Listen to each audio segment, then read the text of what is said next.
नमस्कार, आप देख रहे हैं छत्तीसगढ़ की बात। मैं हूं पुनीत पाठक। इस वक्त कांग्रेस सांसद राहुल गांधी भारत जोड़ो यात्रा पर हैं। तमिलनाडु और केरल के बाद अब राहुल की यात्रा कर्नाटक का रुख कर रही है, इसमें प्रवेश करने वाली, और इसके लिए लगाए गए पोस्टर्स को फाड़ने की घटना पर एक नया विवाद, एक नई बहस छिड़ गई। इसकी आज छत्तीसगढ़ में भी महसूस हुई। कांग्रेस का सीधा आरोप है कि भाजपा भारत जोड़ो यात्रा और उसके बढ़ते असर से इतना घबरा गई कि उसे रोकने के लिए हर तरह के हथकंडे अपना रही। इधर भारतीय जनता पार्टी ने कहा है कि यह सब कुछ राहुल गांधी को हिट कराने के लिए कांग्रेस के हथकंडे। असलियत क्या है, दोनों पक्षों के दावों के पीछे क्या तर्क हैं, ये जानेंगे, समझेंगे इस पूरे घटनाक्रम पर एक रिपोर्ट देखने के बाद। लेकिन साथ ही साथ ये भी बता दें कि इस विषय पर हमारे साथ दोनों पक्षों के दो समर्थ नेता जुड़ेंगे, जिनसे हम सीधे चर्चा करेंगे रिपोर्ट के बाद।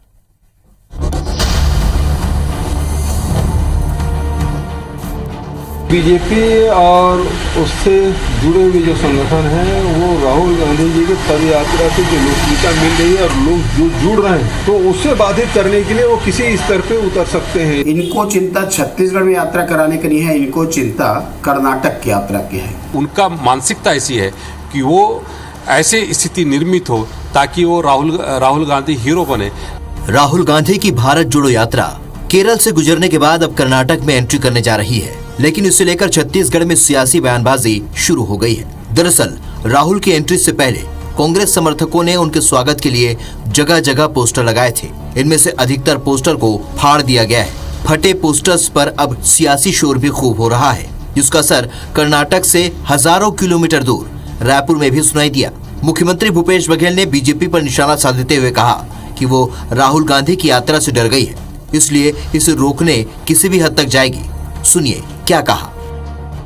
राहुल गांधी जी के पद यात्रा से जो लोकप्रियता मिल रही है और लोग जो जुड़ रहे हैं, तो उससे बाधित करने के लिए वो किसी स्तर पे उतर सकते हैं, इसकी पूरी संभावना है। राहुल गांधी के फटे पोस्टर्स को लेकर सीएम ने बीजेपी पर प्रहार किया, तो बीजेपी ने काउंटर करते हुए कांग्रेस की मानसिकता पर ही सवाल उठा दिए। इनको चिंता छत्तीसगढ़ में यात्रा कराने की नहीं है, इनको चिंता कर्नाटक की यात्रा की है।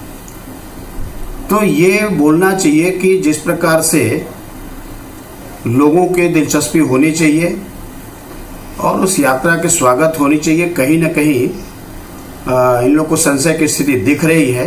कांग्रेस ने हमेशा इस तरीके से पूरे देश में एक लोगों को खड़ा किया और ऐसे गलत तत्वों को प्रश्रय दिया।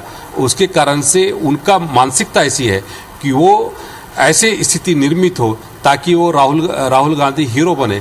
तो राहुल गांधी हीरो बनने वाले नहीं है, आप कितनी कोशिश कर लो।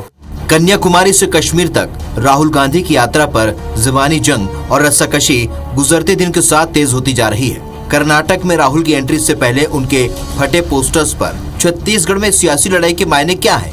क्या वाकई बीजेपी भारत जोड़ो यात्रा से डर गई है, जैसा कि कांग्रेस आरोप लगा रही है, या फिर यात्रा पॉलिटिक्स के बहाने बीजेपी और कांग्रेस ने 23 के लिए अपना अपना एजेंडा फिक्स कर लिया है? Bureau report, IBC 24। तो इन दावों के पीछे क्या तर्क हैं, जानने की कोशिश करेंगे हम इस चर्चा में। और इसके लिए दोनों पक्षों से दो बड़े ही समर्थ नेता हैं अपना अपना पक्ष रखने के लिए। डॉक्टर विनय जायसवाल जी हैं, कांग्रेस पार्टी के विधायक महोदय, और OP चौधरी जी हैं, भारतीय जनता पार्टी के युवा और तेज तर्रार प्रवक्ता नेता। आप दोनों को नमस्कार, बहुत स्वागत है आपका छत्तीसगढ़ की बात में। सबसे पहले डॉक्टर जायसवाल, जो उत्तर भारतीय जनता पार्टी ने दिया पोस्टर फाड़े जाने की घटना पर, वो कह रहे हैं कि यात्रा को वैसा प्रतिसाद नहीं मिल रहा, कोई उससे जुड़ नहीं रहा, इसीलिए इस तरह के हथकंडे कांग्रेस के। पुनीत जी, हमारे नेता, देश के नेता, कांग्रेस पार्टी के नेता माननीय राहुल गांधी जी की जो कन्याकुमारी से लेकर कश्मीर तक की भारत जोड़ो पदयात्रा है, निश्चित रूप से इस पदयात्रा को अभी 1 महीने भी पूरे ठीक से नहीं हुए हैं, और भारतीय जनता पार्टी का जिस तरह से इस यात्रा के शुरुआत से लेकर जो बेचैनी और बेसब्री दिख रही है, इससे ये साफ पता चलता है कि भारतीय जनता पार्टी, जिसने एक कुचक्र रच के इस देश में केवल उद्योगपतियों के माध्यम से पूरा का पूरा जो पैसा खर्चा किया एक व्यक्ति के ऊपर, एक व्यक्ति के ऊपर में इन्होंने पूरा का पूरा पैसा खर्च कर दिया कि कैसे इनकी छवि को बिगाड़ा जाए। आज इनको शर्म आनी चाहिए इस तरह के आरोप लगाने में। 40,000 के टी शर्ट तो कहीं स्वामी विवेकानंद जी के जाके आराधना नहीं किए। आज कर्नाटक में उनके पोस्टरों को फाड़ने की जो घटना, बहुत ही दुर्भाग्यजनक घटना जो ये कर रही है, इससे पता चलता है कि जिस तरह से ये 8 साल से देश को भ्रम में रखे हैं और भ्रम को तोड़ने का जो ये यात्रा है, जिस तरह से देश में सौहार्द बढ़ाने के लिए, देश में भाईचारा लाने के लिए, देश में महंगाई और भ्रष्टाचार जिसके ऊपर में ये सरकार बार बार दावे करती थी, मोदी की सरकार बार बार दावे करती थी कि इस बार भ्रष्टाचार की सरकार नहीं चलेगी, इस बार महंगाई नहीं चलेगी, इस बार डॉलर का जो गिरावट है, जो रुपए की जो गिरावट है, ये नहीं चलेगी। इन तमाम बातों को लेके ये सत्तासीन हुए थे। लेकिन इन 8 सालों में सत्तासीन होने के बाद केवल और केवल एक काम इन लोगों कर रहा है, पूरा का पूरा भारतीय जनता पार्टी का एक ही काम रहा है, इनके मीडिया तंत्र का, इनके आईटी सेल का, इनके सारे के सारे संगठन का, आरएसएस का, सबका केवल एक काम रहा कि कैसे राहुल गांधी जी की छवि को धूमिल करे, क्योंकि इनको पता है भारतीय जनता पार्टी। ठीक है, आपका तर्क ये कि राहुल गांधी की छवि को धूमिल करने के एजेंडे पर लगे हैं और यात्रा से घबराए हुए हैं। इस बात का उत्तर देना चाहेंगे जरूर ओपी चौधरी साहब, जो बहुत मुस्कुरा भी रहे हैं आपको सुनकर के, और निश्चित तौर पर वो आपके तर्कों से सहमत नहीं दिख रहे हैं। जी चौधरी साहब। डॉक्टर विनय जायसवाल जी बड़े सज्जन व्यक्ति हैं, बड़ा उनका सम्मान करता हूँ, लेकिन क्या करें, मजबूरी में उनको भी फंस जाते हैं और व्यक्तिगत मजबूरी के कारण उनको इस तरह की बातें रखनी पड़ती हैं। देखिए, आज जो देश की परिस्थिति है और आज की राजनीतिक परिस्थितियों में कांग्रेस की जो स्थिति है उसको किसी से छुपी हुई नहीं है। हमको किसी के भारतीय जनता पार्टी किसी को पोस्टर फाड़ने की जरूरत नहीं है कांग्रेस से संबंधित। आज कांग्रेस भारत को पूरी तरह से जुड़ा हुआ है। भारत अगर किसी को जोड़ने की जरूरत है तो कांग्रेस को जोड़ने की जरूरत है। तो किसी दुनिया के इतिहास में किसी राष्ट्रीय राजनीतिक दल के साथ पहली बार हुआ होगा कि उसका राष्ट्रीय अध्यक्ष बनाने के लिए किसी को पार्टी आगे बढ़ाती है और वो खुद बगावत कर देता है। तो आज राजस्थान में जिस तरह की स्थिति है, छत्तीसगढ़ में जिस तरह से राजनीतिक मारकाट मची हुई है, जिस तरह से हिमाचल प्रदेश में इनके लोग छोड़कर चले गए, जिस तरह से गोवा में इनका 2/3 पार्टी छोड़कर चला गया, तो ये टूटने की स्थिति में तो कगार पर जो है वो कांग्रेस है। जोड़ने की अगर जरूरत है तो कांग्रेस को जोड़ने की जरूरत है। जहां तक भारत का सवाल है, भारत तो जुड़ा हुआ ही है। भारत को अगर किसी ने तोड़ा था तो पंडित जवाहरलाल नेहरू जी ने विभाजन पे हस्ताक्षर जिस दिन किया था उस दिन भारत टूटा था। बाकी भारत तो जुड़ा हुआ है। तो थोड़ा बहुत जोड़ने का काम रह गया था। सरदार वल्लभ भाई पटेल जी ने 562 देशी रियासतों का जो एकीकरण किया था, जो जोड़ने का असली काम था, उसके बाद जो रह गया था भारत 370 को हटा करके मोदी जी ने जोड़ा है। अगर आज किसी को जोड़ने की जरूरत है तो कांग्रेस को जोड़ने की जरूरत है। भारतीय जनता पार्टी के लिए कोई चुनौती नहीं है। जी डॉक्टर जायसवाल उत्तर दें। भारत ऑलरेडी जुड़ा हुआ है, जोड़ने की जरूरत कांग्रेस को है। देखिए पुनीत जी, ओपी चौधरी साहब जो भारतीय जनता पार्टी के युवा नेता है, ये एक समय में कलेक्टर थे, जिलाधीश थे और आईएएस की बड़ी परीक्षा जिसको बड़ी मान्यता है, उस परीक्षा को ये पास किए हैं। और जिस तरह से बहुत ही हल्की और सतही बात अभी इन्होंने कह दी कि पंडित जवाहरलाल नेहरू ने देश को उस समय हस्ताक्षर जो किया था, उस समय वो तोड़ने का काम किया। अरे चौधरी साहब, एक भी ऐसा उदाहरण बता दीजिए जिस पार्टी की नुमाइंदगी आप कर रहे हैं, जिस पार्टी की विचारधारा की नुमाइंदगी आप कर रहे हैं, कि स्वतंत्रता के आंदोलन में एक भी लोगों ने कोई हिस्सा लिया हो। अरे जिन लोगों ने अंग्रेजों की मुखबिरी की हो, जिन लोगों ने अंग्रेजों की दलाली की हो, जिन लोगों का स्वतंत्रता आंदोलन में कभी कोई एक पैसे का योगदान ना हो, वो इस तरह की बात करते हैं तो बड़ा हास्यास्पद लगता है, पहली बात। दूसरी बात आपने की कि राष्ट्रीय अध्यक्ष की बात की कि राष्ट्रीय अध्यक्ष का जो चुनाव है, अरे आप ही लोगों को चिंता हमेशा परिवारवाद। अब जब एक लोकतांत्रिक तरीके से जब चुनावी प्रक्रिया हो रही है तो क्यों पेट में दर्द हो रहा है? अरे आप चलिए, चौधरी साहब दोनों का उत्तर दें।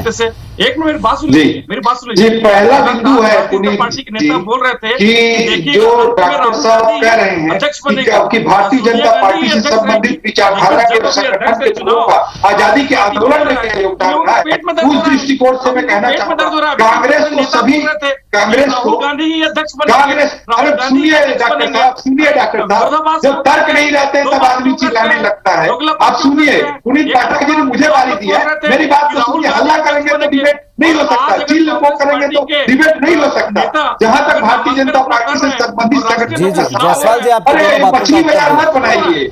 पुनीत पाठक जी ने मुझे बोलने का अवसर दिया है, जी एंकर डॉक्टर ने साहब, मुझे डॉक्टर साहब बोलने उनके उत्तर सुन लीजिए, फिर आप वापस सवाल मछली पूछ बाजार मत लीजिए। बनाइए, मुझे जवाब देने दीजिए, फिर आप कर लीजिए। मछली बाजार बना रहे हैं, ये एक सम्मानित चैनल है छत्तीसगढ़ का, इसे मछली बाजार मत जी बनाइए। चौधरी साहब आपको सुना जा रहा है, आप अपनी बात रखें। इसका जवाब जी। देंगे क्या? जी, संगठन की बात कर रहे हैं आजादी के आंदोलन के संबंध में, तो मैं स्पष्ट करना चाहूंगा कांग्रेस में सभी विचारधारा के लोग जुड़े हुए थे। गरम दल भी था, नरम दल भी था, दक्षिणपंथी लोग भी थे, अरे आपके कौन से सबका दल के उद्देश्य नेता थे था ये कि यह बताइए? लड़ाई आजादी के लिए है और अंग्रेजों के खिलाफ है। इसलिए डॉक्टर हेडगेवार जिन्होंने आरएसएस की स्थापना की वो कांग्रेस के सदस्य थे। अटल बिहारी वाजपेयी जी जो भारत छोड़ो आंदोलन में पूरी शिरकत किए थे। मदन मोहन मालवीय जी जिन्हें हिंदुत्व का फिरोधा कहा जाता है, बनारस हिंदू विश्वविद्यालय की उन्होंने स्थापना की, वो कांग्रेस के अध्यक्ष रहे। लेकिन दुर्भाग्य इस देश का ये रहा कि कांग्रेस जो बन गई, जो आजादी के लिए थी और अंग्रेजों के खिलाफ थी, गांधी जी तो आजादी के बाद उसे समाप्त करना चाहते थे, उसे सामाजिक सेवा का एक संस्थान बनाना चाहते थे, उसका राजनीतिक उपयोग नहीं होने देना चाहते थे। लेकिन इन लोगों ने राजनीतिक उपयोग किया और वो कांग्रेस जो आजादी की लड़ाई लड़ी थी वो अलग थी, और आज परिवार को पोषने वाली जो कांग्रेस है वो अलग है। इस कांग्रेस से हमारा कोई वास्ता नहीं है, उस कांग्रेस से पूरा वास्ता। क्या बोल रहे हैं? चलिए ठीक है, एक ओपी चौधरी साहब, सीधा सवाल, कांग्रेस पार्टी को लगता है कि इतना असर है इस यात्रा का, आप नाम पर अटक जाते हैं भारतीय जनता पार्टी की भारत जोड़ो यात्रा क्यों कर रहे हैं, लेकिन अगर आप इसे खालिस राजनीतिक असर वाली यात्रा भी मानते तो क्या असर इतना बढ़ गया कि इस तरह के हथकंडे बीजेपी को या किसी अन्य को अपनाने पड़ रहे हैं? देखिए, झूठे प्रचार का दुष्प्रयास हो सकता है, भारतीय जनता पार्टी का इससे कोई ताल्लुक नहीं है। भारतीय जनता पार्टी को इस यात्रा से डरने घबराने की कहीं कोई जरूरत ही नहीं है। आज आप देख रहे हैं कि राजस्थान में कांग्रेस के क्या हाल है, कांग्रेस से डूबती नाव बन गई है, इसे सब कोई भागना चाहता है। अब हिमाचल प्रदेश में क्या हुआ सबने देखा, गोवा में 2/3 पार्टी ही इनकी टूट गई। छत्तीसगढ़ में भारत जोड़ो यात्रा कर आ नहीं रहे हैं राहुल गांधी जी, यहाँ भी सिर्फ अव्वल की राजनीति चल रही है। यहाँ भी आया तो पता चला फिर यहाँ भी टूट जाएगी कांग्रेस। तो कांग्रेस जो टूट रही है, जो खुद डूबती नाव है, उसके युवराज से कहीं घबराने की जरूरत नहीं है।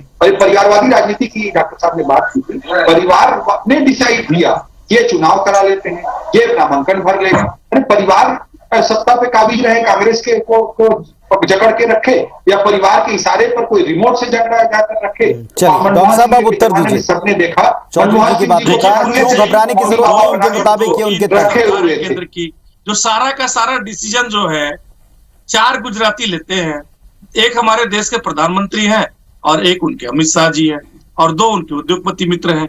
ये किस तरह से परिवारवाद की बात करते हैं? देखिए, अभी विषयांतर मत हो, जो राहुल गांधी जी की यात्रा है, एक बात तो इनको सोचना पड़ेगा, इनको भाजपा के खेमे में जो खलबली मची हुई है, 3700 किलोमीटर की पदयात्रा करना पुनीत जी, ये मजाक का विषय नहीं है। ये संकल्प वही लोग ले सकता है जिसका देश के प्रति कुर्बानी का जज्बा हो और पूरा देश उस जज्बे को देखा है। आज इस यात्रा की ये बात करें ना, आज इस यात्रा का क्या मकसद है? इस यात्रा का मकसद है कि किसानों की आय दोगुनी करने की बात किए थे, आय दोगुनी हुई क्या? इस यात्रा का मकसद है कि लोगों को 2 करोड़ रोजगार देने की बात किए थे, वो रोजगार मिला क्या? आपने पेट्रोल को बोला था 40 रुपए लीटर मिलेगा, वो आपको मिला क्या? आपने बोला था कि 300 रुपए में गैस का सिलेंडर मिलेगा, वो मिला क्या? ये भारत जोड़ो यात्रा जो है सभी भाईचारा के लिए और जी जितने भी चौधरी साहब, issues ये हैं, मकसद देश के है, issues हैं, ये मकसद युवाओं जब के तक issues पूरे हैं, नहीं होंगे तब तक किसानों यात्रा के issues करेंगे। हैं। इन इशू के ऊपर में यह यात्रा है। देखिए और एक उदाहरण देता हूँ, महंगाई पर कांग्रेस पूरे देश में बात कर रही है। आज छत्तीसगढ़ में कांग्रेस की सरकार डीजल पेट्रोल का जो दाम होता है महंगाई का बहुत बड़ा फैक्टर होता है, चाहे सब्जी हो भाजी हो सब चीज में महंगाई। डीजल पेट्रोल के दाम का असर पड़ता है। मोदी जी ने डीजल के दाम में 17 रुपए की और पेट्रोल के दाम में 15.5 रुपए कटौती कर दी। भूपेश बघेल जी ने छत्तीसगढ़ में 1 रुपए 45 पैसा 90 पैसा कटौती करके जनता का मजाक उड़ाया। डीए दिया जाता है, डीए पे मोदी जी 38% करते हैं। डीए तक के लिए लोगों को लूटा है। महंगाई पर इन्होंने क्या काम किया? कोई काम नहीं किया। और दुनिया भर के देशों को देख लीजिए, अमेरिका को देख लीजिए, श्रीलंका को देख लीजिए, बांग्लादेश को देख लीजिए, पाकिस्तान को देख लीजिए, सब जगह साफ रूप से दिखाई देता है कि महंगाई पर इन्होंने कोई काम नहीं किया है। मोदी जी ने अच्छे से काम किया है। मोदी जी के लीडरशिप में कोई अपवित्र भावना नहीं है। वो पूरे देश के लिए डेडिकेटेड होकर काम करती है, इसीलिए पूरा देश उनका एक तरफा समर्थन करता है। पहले 30 सालों बाद 282 सीटों के साथ पूर्ण बहुमत की सरकार 3 दशक बाद और दोबारा जब चुनाव हुआ तो और ज्यादा बहुमत के साथ 300 चलिए यात्रा आगे बढ़ रही है। डॉक्टर जायसवाल बता रहे हैं किन सवालों को लेकर राहुल गांधी आगे बढ़ रहे हैं। भारतीय जनता पार्टी कहती है इस यात्रा से घबराने की कोई आवश्यकता ही नहीं है, जिस पार्टी का ऐसा हाल है उससे हम क्या घबराएं। लेकिन जनता के बीच में इसका असर क्या है, ये जनता ही स्वयं डिसाइड करेगी। भले वो छत्तीसगढ़ में नहीं आ रही, लेकिन हर पड़ाव से जुड़ी खबर के ऊपर, हर पड़ाव से जुड़े हुए कदम के ऊपर यहां सियासत जरूर दिख रही है, क्योंकि अगले वर्ष यहां भी चुनाव है और इसकी तैयारी दोनों पक्ष जोर शोर से कर रहे हैं। बहुत शुक्रिया आप दोनों का जुड़ने के लिए, अपने पक्ष रखने के लिए। नमस्कार।